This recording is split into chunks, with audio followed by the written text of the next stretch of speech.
Hey guys, good morning. Welcome to this week's weekly recap video. I'm going to answer questions from last week's videos. Before we get into the videos though, which there were only 4, we skipped yesterday because it was Easter. But I wanted to talk a little bit about everything that's going on in the world with the virus and all of that because we really haven't addressed it, and that's kind of on purpose. So I just want to talk about it real quick. The reason why we don't normally talk about stuff like that going on is because we want our channel to be a positive, like beautiful, hopefully place, a reprieve from everything going on that you can hear on so many other channels and news stations. And I feel like I want our channel to be an escape from that.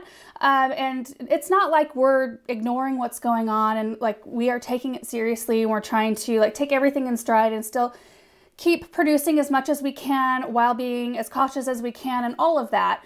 But we just want our channel to be a reprieve. But we are gonna keep on just creating videos of projects that we're doing here, because a lot of our projects that are set for spring we planned way before everything happened. You know, a lot of the plants, I think there's even questions about it. A lot of the plants you see behind me in the greenhouse, those were ordered in November and December of last year. They were already grown on. I got my hands on them before everything kind of went crazy. So we're able to kind of keep going, and we will do that as long as we can for you guys. Also, I got 2 hours of sleep last night. So I'm just like kind of running on E at the moment. I had like a super restless night. No reason, no stress. I just was up. First video was planting foxglove, columbine, and more bare root roses. So in that video, I had just picked up some beautiful white foxgloves, some double winky blue columbines, and then I had 3 more Bathsheba, the climbing rose that I needed to plant. First question was from Zachary Fox. I love the columbine and I want to plant a winky double columbine in a full sun area. It says on the tag there full sun, but my temperatures in July range between 80 and 95 and sometimes 100. Would this be a bad idea? You know, in our area, I'm just kind of applying it to what I know, my experience. We do get around 100 and over in the summertime for weeks on end, and our columbines we do have to put in a spot that receives 6 to 8 hours of sun, but in the morning. So we make sure to give them protection in the afternoon, so that might not be a bad idea for you. And full sun on a tag means 6 to 8+ hours. So as long as they're receiving that at some part of the day, they'll be really happy, and they'll, you know, be very productive, I guess is the right word, but I would probably do morning sun for those.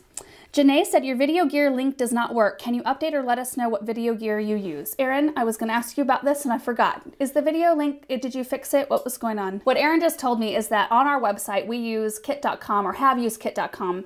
There's a link there that lists out all of our gear, but their domain was recently either purchased or taken. We don't know what happened, but they are not now kit.co. So all of our older videos that have that link, it'll be a broken link. But he said that going forward on all of our newer videos, he'll make sure to have the correct link in there, so it will go to the proper place so you can see all of that. Angelica said, Laura, where did you get that lamp post? So I have 2 of those. Aaron got those for me for Christmas a long time ago, and the manufacturer, he bought them for me at my parents' garden center. They were from Mazzarelli's. So the next question was, this may not be your thing, but what about placing some of the fake boulders or rocks over the irrigation boxes rather than painting? Which is a very good suggestion. I think that is what most people will do. We have a number of fake rocks out in front of our property that are covering some irrigation access, which we're taking all of that. It's like abandoned pipe. There's no water that goes to it. The previous owners of the property were gonna maybe hook it up to water at some point, but it's kind of like in the wrong spot for what we want to do. So we're going to take it all out, and then I will have some fake rocks sitting around, which I could use for that purpose. I kind of like the idea of just painting them and then just like planting a soft grass nearby that can kind of grace the top of the lid, and that way you can just kind of move the grass and get in if you need to. And fake rocks provide another like home for spiders and wasps and things like that, and I don't really want to deal with that. Tammy asks, was the decision to prune the tree a random one that you made as you looked over it?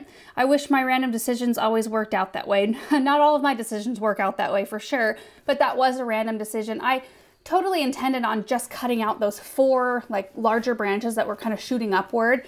But as I got to looking at it and kind of like surveying the whole tree, that's what's so important before you start cutting on something, to really take a look at it and make sure that you're cutting in the right spot and all of that. So when I was looking it over, I thought this needs an overhaul and I just need to keep this lollipop Plus, I'm going to have those Corinthian lindens fairly close to it, so keeping it on the smaller side I think is a better idea anyway. And then Melissa asked, how can you tell if your plants have mites? So I preventatively sprayed the columbine with Mitex because I planted this exact variety a couple years ago in a container.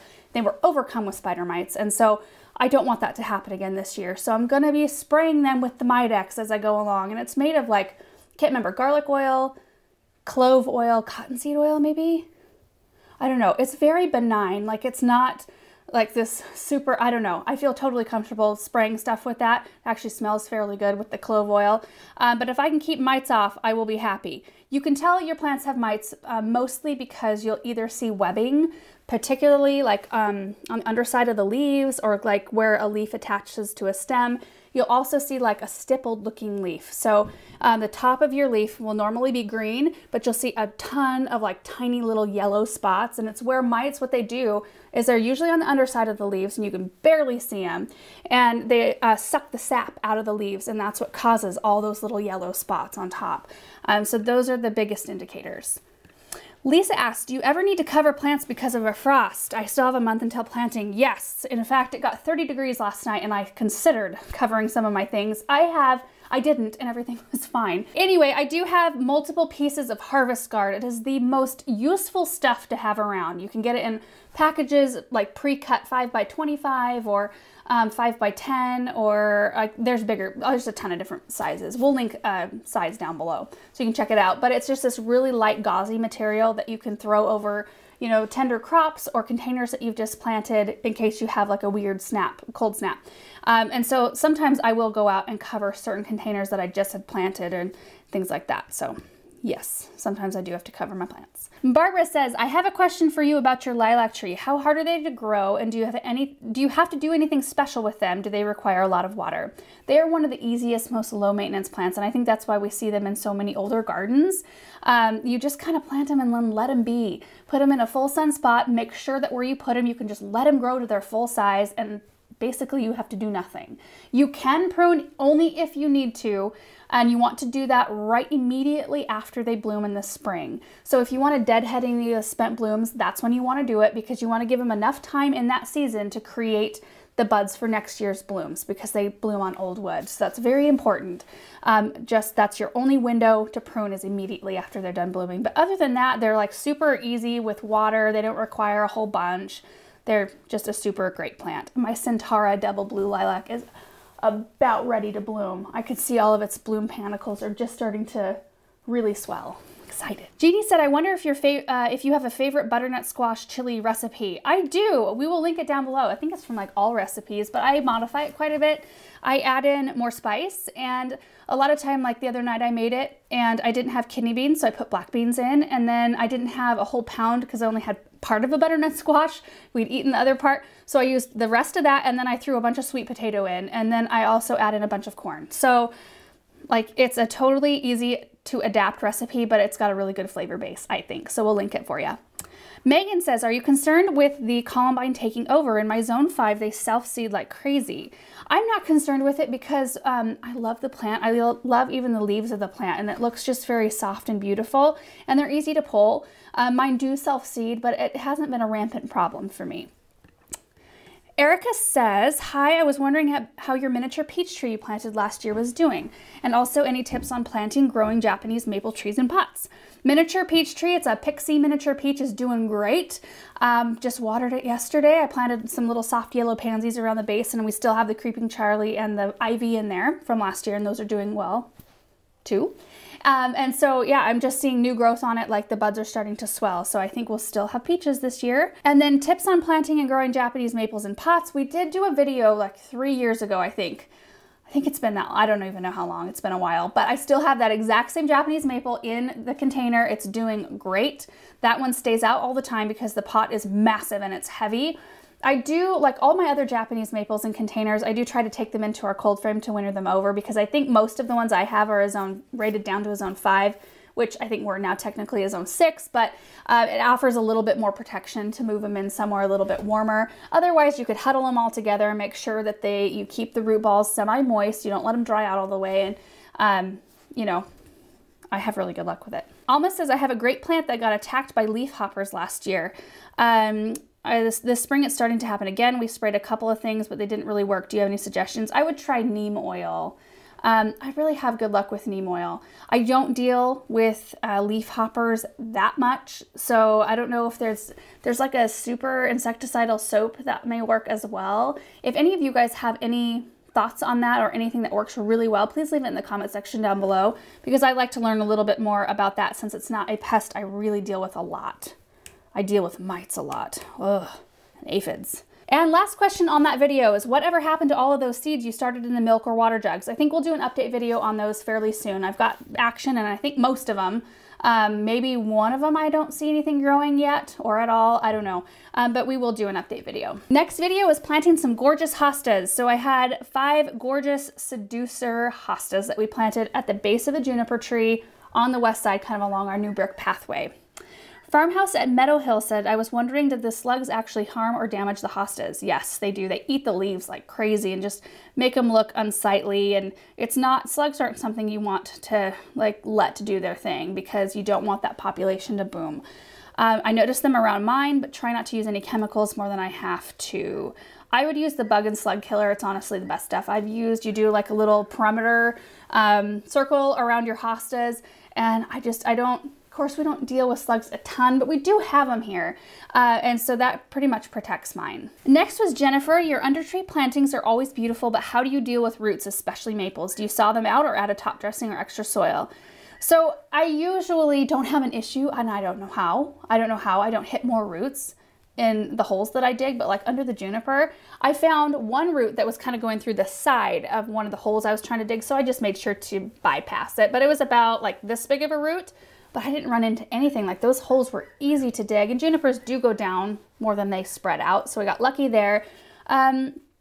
I have noticed, like under a maple tree that's near where I planted those hostas, I did have a hard time planting some foxgloves right there once. And I just have to like really, I don't cut roots, especially if they're any bigger than like this, I won't cut them. I usually just try to like manipulate. You can manipulate plant root balls too. Like, you can really knock a lot of soil off and tuck stuff in. They're pretty resilient that way, but I just try to like find a spot that's a little bit more open, but near where I want to put it. I don't have any very good advice for that, but I wouldn't go around cutting a lot of tree roots though, if you can avoid it. Miranda said, what type of maintenance is necessary for Heucheras? I have quite a few, and some years they look great in spring with no maintenance, and other years they look awful after winter. Ours pretty much always look awful after winter, and usually we just go with the cutting them back. We cut them back to where you kind of see some fresh growth coming back, and then they'll flush back out. Sometimes they'll produce a really long stem. In that case, you can cut the stem off and just hope for more growth at the base of the stem. You can cut it off and replant it that way and have it root. So there are a couple of different options, but typically I just clean off all of the yucky looking leaves. Kimberly said, question on drip irrigation. Do you have it running already? Do you have a spring schedule, then ramp it up for the summer heat? Just wondering, because I have been installing mine, but the ground is pretty moist, so I don't think I need to run it yet. Yeah, hold out as long as you can. We started running ours pretty early because, well, we ran the sprinkler zones. We haven't been running drip though, really, have we, until we installed the Hunter nodes. Like, you ran it a couple times. Yeah, but there were so many cuts. Yeah, there were so many issues that we had to wait. Yeah. So I would have liked to start our drip in our flower beds earlier, but we were waiting on getting all the Hunter nodes, which we just put a video up about this morning. Anyway, yeah, I mean, hold out as long as you can. In springtime, we definitely go several days or days between watering flower beds. And then as it heats up, we end up having to do everyday watering in almost all of our zones when it's really hot. Yvette says, can you please recommend a shade-loving plant with height or a small tree? I would love to put a potted plant in the front porch, but it's shaded 24 hours. I would do a boxwood. Boxwoods are awesome and they are adaptable. Jessica said, I love the face on your tree. Did you guys do that, or was it already there from a previous owner? I don't know which owner put it on there, if it was our friends, the previous owners that we bought it from, or the previous ones before them. I don't know who did it, but I think it's funny and kind of, I don't know. It's a conversation piece, Erin. You love it. He is. Crazy Blonde said, I was wondering if you could do a seedling update video. My seedlings are looking great and getting big, but I'm at a bit of a loss as to what to do next. Do I need to transplant them into larger pots and let them get acclimated to their new pots, or harden them off first since I don't have a cold frame or greenhouse? At what point are they big enough to go into my garden? And I was also wondering about your fertilizing schedule. So basically, I would just wait until the danger of frost is past. Which might mean that sometimes you need to bump them up in size if they're like really crammed in there, if their roots are getting bound. I bumped up some delphinium, sweet peas, and foxglove and put them in the cold frame, but I also bumped up some eggplant that were going crazy, and they're still up in the plant room. And what else did I'm working on bumping up more foxglove, a couple other things, but everything else I'm just going to keep in their seed trays until it warms up enough, consistently enough to just plant them outside no matter what size they are. Yeah, because I haven't started any brand new seeds for a while, so everything's got a little bit of size on it at this point. For fertilizer, I've been using the Espoma Grow liquid fertilizer. In fact, I just did that night before last. Everything got fertilized. That's always a good feeling, and I'm doing that once a week. Anna said, how do you fix soil compaction under oak trees and irrigation systems? Is there any chemical that helps to improve or loosen the soil? Yes, gypsum is the best. Gypsum helps condition the soil, it helps soften and break up hardpan. And I had issues in our last garden with that, and I have some areas, in fact, I'll talk about it in a minute. On the west side at the very end where my pinpoint blue cypress, is that what they're called? Anyway, they're not doing well. The soil is really crummy down there, and it is like hard as a rock. So I'm going to be using lots of gypsum. It takes consistency and it takes a lot of it to build up in the soil to really start working, but it's a really easy, natural way to handle the problem. Timothy said, what happened to the little lime hydrangeas that were planted behind the boxwood? So there were limettas actually, which look very similar to little limes. They are there. I think I've lost one. I think it got, we recently, had the new brick walkway installed right there. I think it got a little bit stepped on too many times, which is totally fine. When we do projects like that, I always expect, and they're super careful, and they do projects to where you don't even know that they've been there, except for this beautiful, shiny, brand new project that they leave for you. But I think that one maybe it was kind of in a bad spot. Anyway, they all are small, and I cut a lot of them back to where they are really small, but there's a lot of fresh growth, so I'm very hopeful. I got them all fertilized. It's a tough area though, because they're and I don't know what it's gonna look like, because with that juniper tree there, some of them get sun toward the ends, and then all the ones that get closer to the juniper are in the shade. Hydrangeas really want quite a bit of sun, and they get it in the late afternoon, but I just don't know if it's enough. So it may not be something that works. I might have to move them. DCT14 said, those are some big Papa Hostas. How old are those plants? They've got to be a couple, 3 years old, I would imagine, at least. Yeah, because they're already at their mature height, and they are shaped up a little bit, and I don't think that's how they naturally grow. They'll kind of spread out when they come up naturally into my garden next year, and I'm hoping that they all touch, but I think it'll be pretty quick because they are so big already. Jonathan said, have you ever grown an Empress Woo Hosta? Yes, I have 6 of them planted, right to the right of our tool shed, to the left of our gazebo, kind of underneath some juniper trees in there. I think we did a video on it. Anyway, I can't wait till they're mature size. They're impressive. Next video was 3 new plants for the moon garden. So I planted some White Wands of Veronica, Daisy May daisies, and some Powwow White Echinacea. And I love them. They look so pretty. Petra said, random question regarding the drip line you installed in your raised veggie boxes. Will the drip eventually saturate the entire box or only the area directly around the emitter? How long would you run the drip for?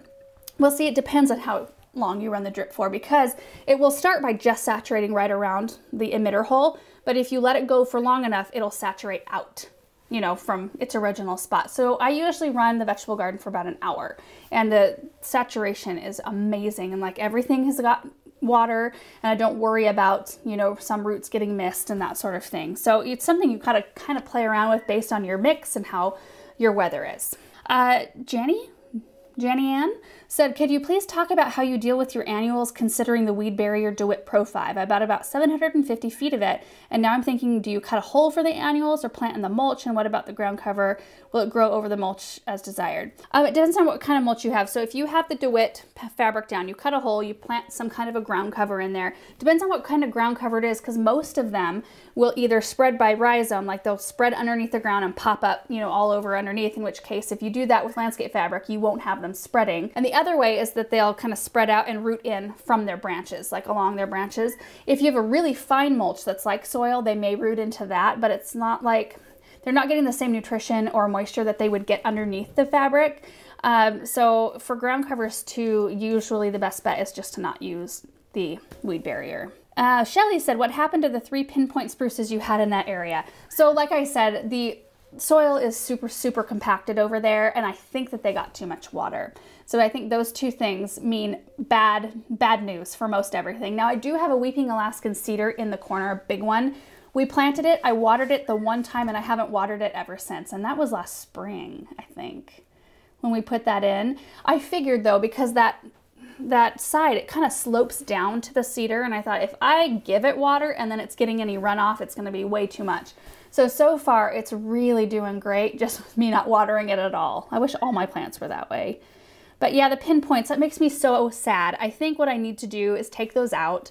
I want to get some fresh ones and try them somewhere else, because I just don't think I gave them a fair shake over there. Julie said, will the crabapple tree soon make too much shade for the plant? So I have a Showtime crab near the vegetable garden. It'll eventually create too much shade, but it'll be a while. So I just have to kind of, it's like how all of our gardens are. When we very first start out with a blank space, it's all sun.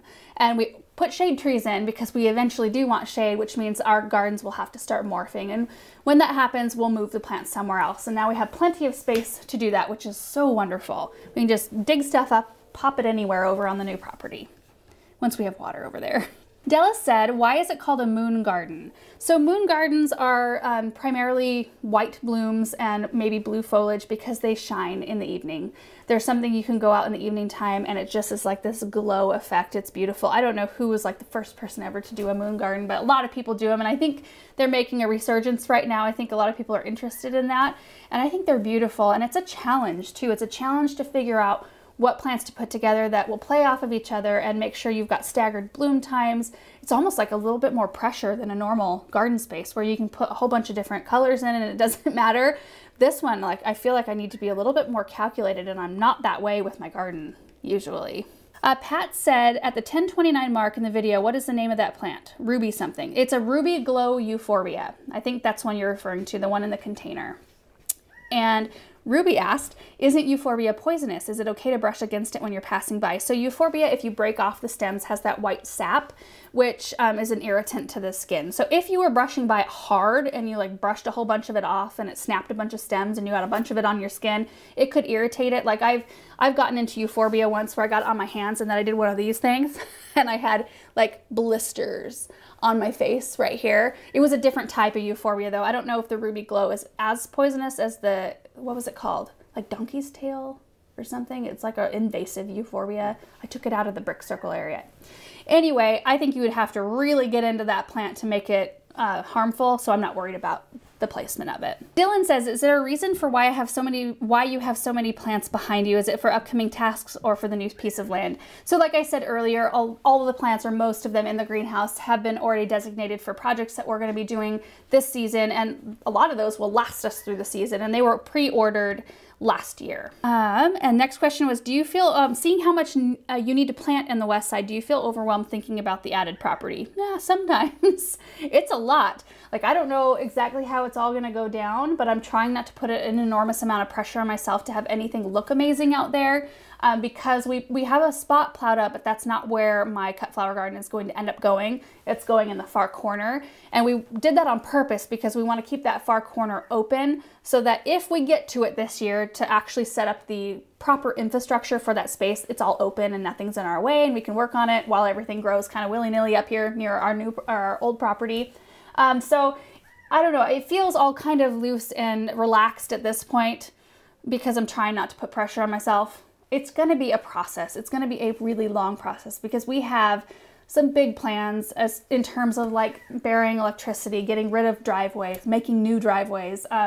We have a lot of brick path area, like walking paths we want to have go through gardens and things over there. It's going to be a lot, and we're going to have to go slow because we'll have to save for all the projects in between, and I don't know, we're going to just try to enjoy the process. DH said, has anyone ever asked to have their wedding photos taken at your property? Yes. We have done or set a pretty firm no photos in our garden policy.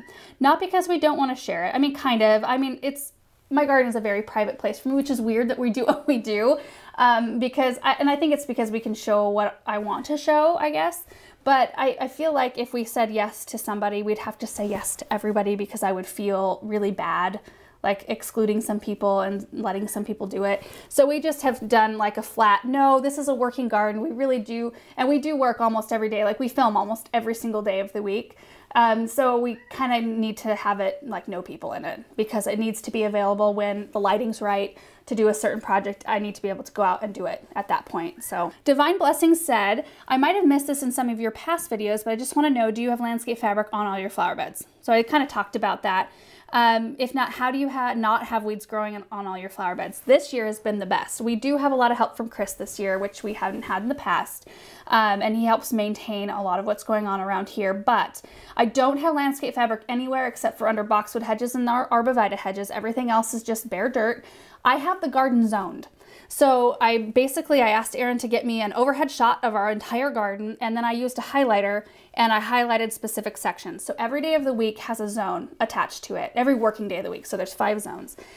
So that day, that zone gets gone through for weeds, deadheading, noticing any insect problems, and that way it doesn't get overwhelming. And I think that's what happens with some people, is that, like, you're working your job, and so a lot of your garden tasks get pushed to a weekend, and so you've got this huge overwhelming list of projects. If you could even, I know the previous owners of this house said, if we just spend 1 hour a day in our garden, or half hour deadheading roses in our garden every day, we can keep on top of it. And I think doing things in smaller manageable chunks is really helpful. So one zone gets done on Monday, the next zone on Tuesday, and so on. So Monday through Friday, I'll have zones. So I know that every spot of our garden has been looked at. Like, as long as eyeballs get put on every spot of the garden once a week, we can keep up without it getting super overwhelming, and it doesn't take very long. If you keep up on it and don't let weeds like boom, then it only takes like an hour to go through each zone, which is kind of nuts. Like, you just make a pass through, pick up any weeds that have grown that week, and then you can move on to other things. I also have weekly tasks set. So there's like a daily zone, and then we have weekly tasks, which Monday is fertilizing day. Tuesday is preventative spray day. So that's like BT on Super Bells and Super Tunias, which we haven't had to start that. Wednesday is tool cleaning day. So we make sure that all of our tools are clean, the gator's cleaned out, our carts are cleaned out. Thursday is gonna be new land day, and Friday is driveway weed tackling day. When you have it organized, and it took us, like, what is this, our 5th garden season here? Like, it only took us 5 years to figure out how to do it, but like, it really has been beneficial to get everything kind of rigidly scheduled. But it keeps us all going, and it keeps me feeling like Aaron and I can actually take a weekend, and like, oftentimes we work still and we do videos and things like that. But we don't feel like anything else is tugging at our attention. Judy says, I've had so much trouble with the echinacea coming back. What am I doing wrong? It's probably a water issue. Usually if they stay too wet, they will not come back very well. That's, in my experience, the biggest reason. Horticulture Geek said, are you planning on leaving the brick path as it is, or will you extend it out into the new property? I'm so excited to see what you do in that space. I'm excited too, because I don't really know exactly what's gonna happen out there. I'm such a like see and decide as you go sort of person. I do believe, I'm hoping we can extend that brick pathway. I'm not sure what will happen. I have planted quite a number of trees, so we might just keep it the way it is, but it might, like where it curves out, we might like maybe curve it back in somehow. Like, we'll make sure, we might have to like fix the curve a little bit so it's not as intense, but have it kind of go back around the trees, because in that corner there will be a big planting area where we do want to have brick walkways. So anyway, it will be interesting to see how it evolves. T Wild says, was that a Japanese maple behind you in the moon garden video? Do you move it into this outdoor space during the winter? Oh, in the greenhouse maybe. I had to think about that. Beginning of that video, I was in the greenhouse talking about the plants, and there's 2 Japanese maples behind me in there actually. There's a Bloodgood and then a green variety that I can't remember the name of, and it's gorgeous, and it's blooming red blooms right now. I'm gonna have to watch back to see if I vlogged planting that, because I really need to remember what the name was. Oh, and yes, I will move it outside. I will move it outside here really soon. We have one more 30-degree night tonight, and then it's going back up into the 40s. Because they're so forced and they're ahead of all my other Japanese maples that are outside, I wanted to make sure that we were well out of the realm of freezing temperatures before I brought them out, because those leaves are so tender. So they'll probably come out tomorrow or the next day. It'll give me a lot more room in the greenhouse. It'll be nice. Caroline said, now that you have a huge new land, do you intend to have a bigger vegetable garden? Yes. So the way it's working out this year, I have 3 more beds in the original vegetable garden space where I'm going to do some zucchini and tomatoes and things like that. But in this new space, I'm growing all my corn, so I can grow a huge patch of corn because we love to eat fresh corn. I'm growing 25 different varieties of pumpkins, I think. I've got all my potatoes will go out, and I've got 5 different varieties of those. I'm going to grow other tomatoes out here too. I want to just try a bunch of different varieties. And then I've got some of those red currant tomatoes I had started from seed. I have 9 of those planted. I bought those seeds from Flower, and they're little itty bitty tomatoes that come out on these big long sprays, and I'm growing those for flower arrangements. So those actually go in with the cut flower theme. And then I'm growing a lot of vine crops out there, like a lot of vining flowers, but also cucumbers and some other things like that. So, I mean, it's such a big space to me. Like, it looks huge to me right now. And I know that like 25 pumpkins will fill that up really fast. But yeah, it's going to be interesting. There will be a lot of food production out there. I'm intending on putting some tubs of strawberries out there as well to amp up my strawberry amount because Benjamin loves them. But it's just going to be so much fun. I can't wait. Jake said, don't those daisies normally bloom in early summer? Did you get them in bloom like that from a garden show or from Proven Winners? I got those from Proven Winners. They don't normally bloom right now. They usually bloom a little bit later, but they've been in greenhouse, probably a greenhouse from where they came from. And then they arrived here and they've been in our greenhouse. So they had been forced to bloom a little bit early. Kim said, I noticed you're planting lots of perennials this spring. Is this possibly because you want to have more time to spend on the new property? Yes. Instead of using tons of annuals that have to be replaced yearly in your current gardens. Yes, I want more perennials, and that's kind of the intention. I have specific areas that I want to plant lots of annuals because I want huge color all season long. And annuals are the only plant that will do that. Perennials, you know, they kind of come in and out of bloom during the season.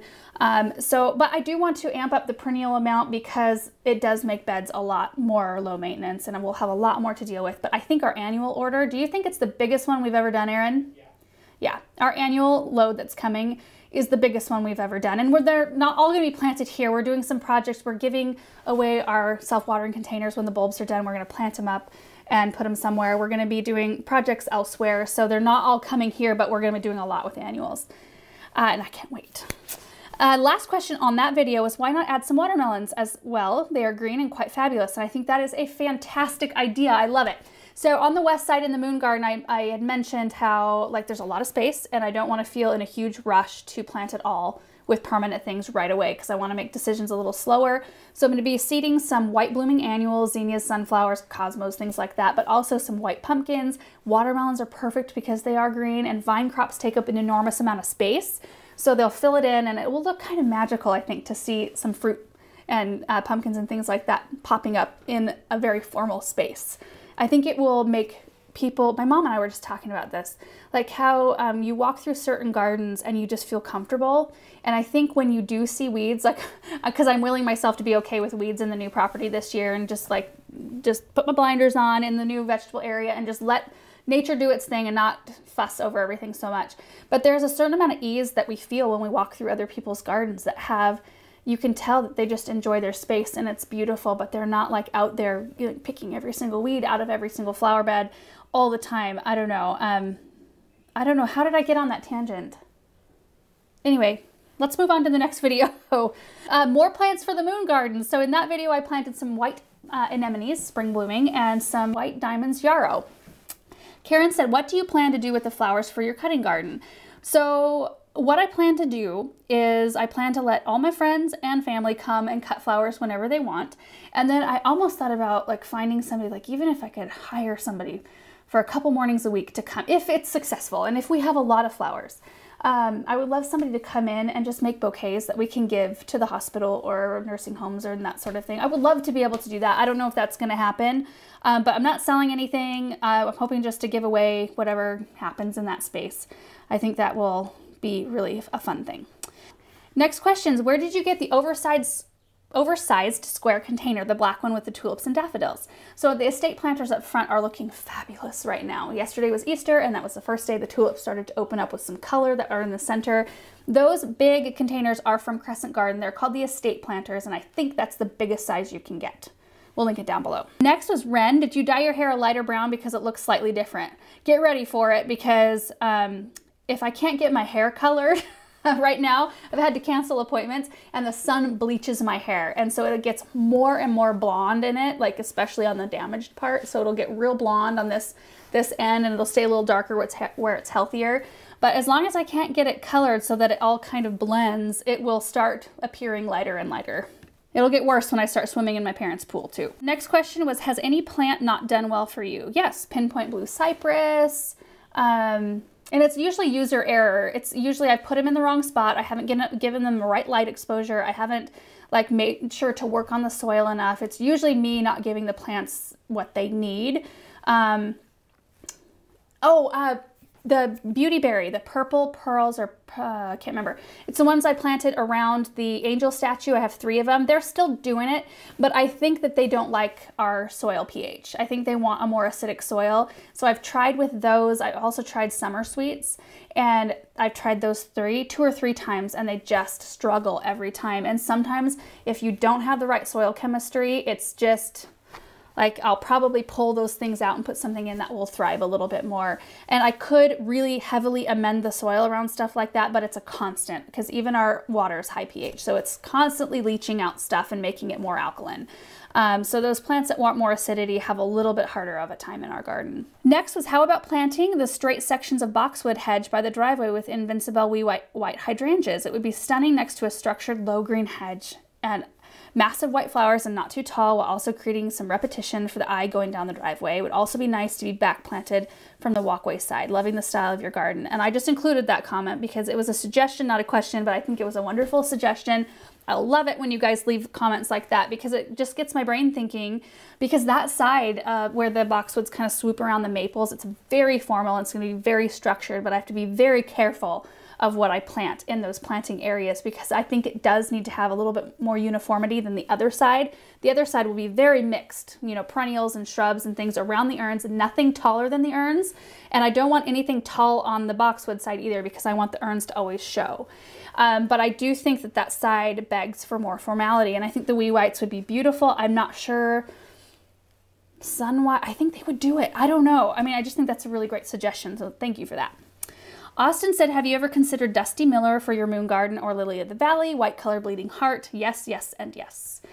Shelley, do you still have those fine line buckthorn you had last autumn that you were going to plant this spring? Looking forward to where you're going to plant those. I do carry over a lot of things. So whatever projects we weren't able to do or get to in the previous year, I winter everything over in the garden. In fact, any perennial that's in a container or that needed to be moved or whatever in the garden, everything gets potted up and put in the greenhouse. So like you might remember the containers that Aaron and I planted up along that east side fence. Like Aaron used a Heuchera and a Hosta. I used a Clematis. He also used a Red Hot Poker. All of those plants and all the Creeping Jenny that we used, and all of those have been potted up and they're coming back this spring. So we'll be able to plant those out in the garden. Anyway, I don't know where those fine lines are going, back to on subject, but we will probably put them on the new property. I love that plant. MS said, is it me or have you started leaving more space in between plants? Is Aaron rubbing off on your packing it full habit? I think Aaron might be rubbing off on me a little bit, but when I'm doing more permanent plantings, I do consider size spacing a little bit more seriously because I have overpacked gardens before, believe it or not, and it's a pain because, you know, plants oftentimes they grow a lot faster than you think they're going to, and then all of a sudden you're moving plants again, which I don't mind moving plants, but I don't want to have to move plants all the time. So I really do think, considering with shrubs and perennials and trees especially, like make sure you give them the space they need. Dee said, have you ever thought of making mounds instead of being so flat? We considered that, especially on the new property, like maybe building up some berms around the outer edges to create a little bit more privacy, but I have a really hard time wanting to create something fake where the topography of the land doesn't lend to that. Like where it looks like, oh, they put in a berm, you know?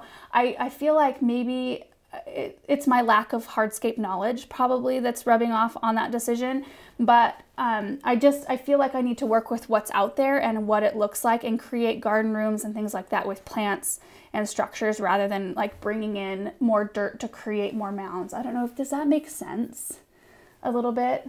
I don't know. I mean, in my parents' garden versus our garden is so wildly different. And it's a little bit hard for me because I grew up in a terraced garden. You know, my parents is all like little pockets, and it makes it so incredibly easy to make it feel cozy and make it feel like you've got little rooms all over the place. When you have 5 acres of flat, creating that coziness is real tough, but it's a challenge. It's a good one. John said, every time we see a glimpse of the new land, it looks different. Can we see what you're getting done to it while it's happening? Yeah, we've taken footage of it. We haven't really done a specific video dedicated to it yet because I feel like, I mean, we have had a lot done. Like the fence is built, the arborvitaes are planted, the little section is plowed up. We have video of all of that, and we do plan on, in fact, we might tackle some of it today. We're going to this week hopefully get something of a drip system set up to my new garden space, temporary fencing put up around the garden space, and what else? I might plant my potatoes this week. Anyway, the rest of it, like we had the big brush pile burned, we had a bunch of the weeds burned, but that's pretty much it. But we will include you on as much as we can. Green Thumbelina said, is that a row of North Pole arborvitae planted along the back fence of your new property? Yes, it is, and it looks fantastic. I'm loving it. I can see it right now. Can't wait till they're big. Lori asked, I noticed you've been using your gorilla cart again. Did you decide against the gator? No, we actually did get the gator and we absolutely love it. That is such a good purchase, and we were kind of thinking like, why didn't we buy this sooner? Well, we didn't have the money for it sooner, but it's been so nice for big projects and getting from point A to point B a lot quicker. But I do like to use my gorilla carts too. There's something about the physicality of it. I don't know, I think it's good exercise, which like after winter I sorely need. So like moving about the garden is a little bit easier because I can get the carts closer to my projects sometimes than I can get the gator. So anyway, I'll probably use a mixture of both depending on what projects. You know I'm not gonna be hauling around mulch or soil or anything like that in gorilla carts anymore. That's going in the gator. Nicholas said, I have a question about dahlias. I ordered tubers and have been wondering what is your plan for yours. So are you going to give them a head start in the greenhouse in pots, or are you going to plant them in the ground in May? I'm going to be planting them in the ground in May because I have hundreds and hundreds of dahlia tubers to plant this year.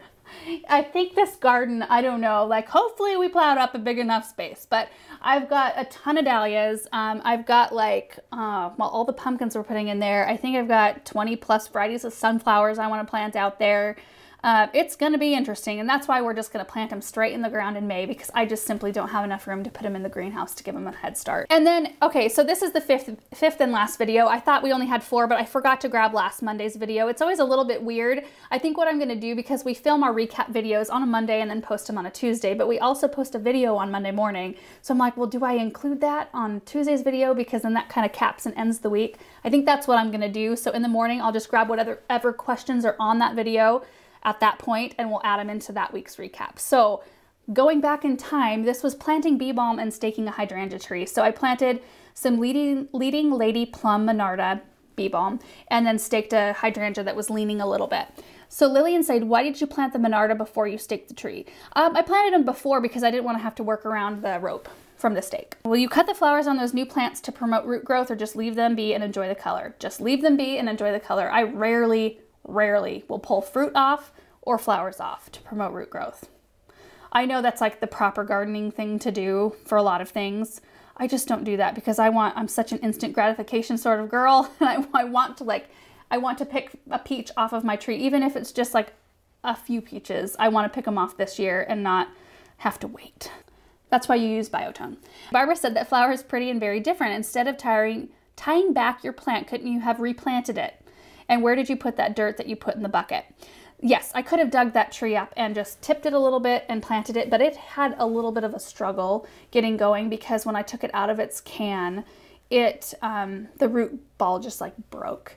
And it's done so well that I really didn't want to disrupt anything that was going on under there. And it would be easy like to even like shovel out a little dirt on one side and then lean the tree and then, you know, tuck it in on the other side. You could do that.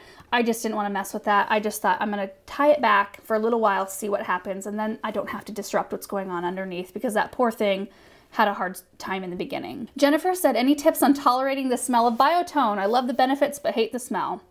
Yes. I guess I'm used to it. It's not like the most pleasant smell, but you know what? It is the smell of success. Just think of it that way. Glitter Mama said, I have bee balm coming back from last year and there are a ton more of them. Can I dig some up and move them? Yes, absolutely. You can move those starts up. You can give them to friends and family, whatever. I love plants that do that. Some plants that do that. Tracy said, my husband staked a tree years ago and we didn't think much about it until this year when we realized that the trunk actually grew around the support. We feel horrible. I get that. I've done it too. What can we do, and will this eventually hurt the health of the tree? And I think that's the biggest thing. I think some people just stake a tree because they don't want to have to deal with it. They just want it to be straight and just like set it and be done. But then you forget, you know, and then there's ties around it. It could be that like green tape, or it could be an actual tree strap or a rope or something like that. And those trees will grow around those things. And it depends on how severely they grow around it. You know, sometimes they'll be completely fine. So it depends on, you know, your tree, what type it is and how much the tree grew around it. But the only thing you can really do is just cut the ends, you know, that you can see out and just let it be and see what happens.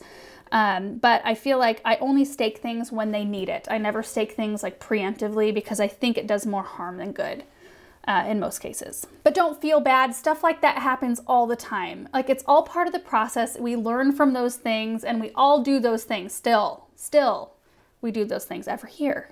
Yang said, what happened to the pansies and the tulip planters? Are you ready to do garden tours this year? The pansies and the tulip planters I abandoned because Benjamin found great pleasure in going into the greenhouse and playing in the soil. That was the first reason.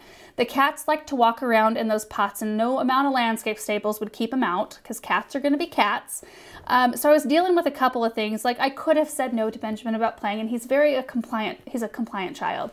He's a good boy. But I just felt like it was better for him to be able to play in the soil than for me to have some pansies grow in there. And it kept him occupied for a long time while I got other stuff done. So I had ulterior motives. Also, I didn't really think that the amount of water that the seedlings needed would be beneficial for the tulips. I was worried about rotting and too much moisture. So all of those things to say, pansies, I had one sprout in one of the containers and that's it. Fail. Demi said, I love the way you group plants. I'll start doing the same. When will your dahlia videos start? Oh, I just addressed that. Dahlia videos will start in May-ish. And the very last question for today was from Melissa. I'm so sad I just went and bought 7 lemon coral sedum. I love yours and you're the same zone as me. And online it states it is an annual for me. How can this be when yours comes back every year? Mine does not come back every year. I sometimes have them in containers where I put them in our cold frame, and if it's a mild enough winter, they will winter over for me. Only in the cold frame, not ever outside. They also are a fantastic house plant, so you can bring them in, dig them up, bring them in. If you have some space, a sunny windowsill that you can put a few of them and enjoy, then you can hold them over that way. There is a perennial sedum called Angelina that's similar. It's similar at best. That's the word, but lemon coral, there's nothing like it. It's just so bright and it's always clean looking, and it's got longer leaves than Angelina. Angelina has that yellowish look, but it also gets kind of orange in the sun, but it is perennial. So if you really need a perennial type sedum, you could try something like that, but nothing will take the place of lemon coral in a perennial form that I know of. And that's it, you guys. That's it for this week's recap. Thank you so much for watching this video. I know it's got to be a long one. I grabbed a lot of questions. Really appreciate you guys watching all of our videos, and thank you for the support and all of that. So I hope you guys all have a really good week.